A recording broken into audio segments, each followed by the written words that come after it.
Ensuite de ça, il faut cibler les buts de l'évaluation. Donc, premièrement, pour déterminer si le WIPSI, c'est le bon test, parce que, par exemple, on peut administrer un WISC aussi pour un enfant qui serait un peu plus vieux. Donc, on pourrait se dire si c'est un enfant chez qui on pense qu'il y a des retards ou il y a un retard de langage, par exemple, mais qui a autour de 6 ans, ben on pourrait se dire, on va plus y aller vers le WIPSI, alors que si c'est un enfant, ben ça va bien, puis c'est plus même peut-être une douance ou quelque chose comme ça, ben on est peut-être mieux d'aller plus vers le WISC.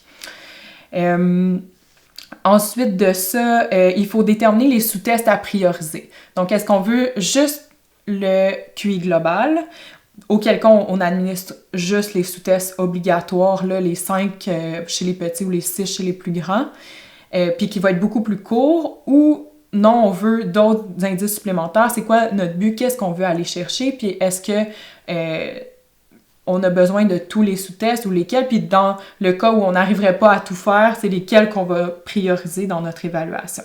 Donc vraiment de le prévoir d'avance parce que ça implique du matériel différent, une durée différente aussi. Puis ça peut nécessiter aussi de voir l'enfant sur plus d'une séance. Donc on va justement parler du temps à prévoir.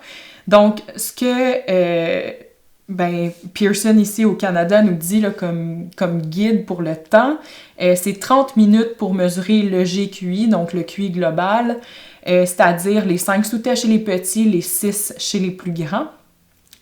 Et de 30 à 60 minutes selon l'âge, là, parce que comme je vous disais, chez les petits, ça implique juste d'ajouter un sous-test, alors que chez les plus grands, ça implique d'ajouter plusieurs sous-tests, donc 4 il me semble, pour les indices primaires, donc on dit jusqu'à 60 minutes.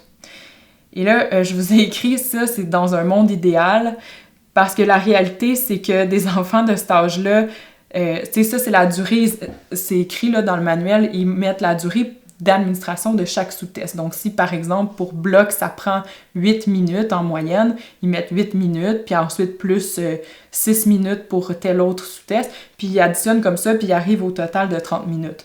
Donc, ça inclut pas les pauses, ça inclut pas le moment où l'enfant se lève puis il va voir quelque chose d'autre dans la pièce, ça inclut pas le moment où on explique aux parents qu'est-ce qui se passe, ou il veut aller voir maman qui est à côté.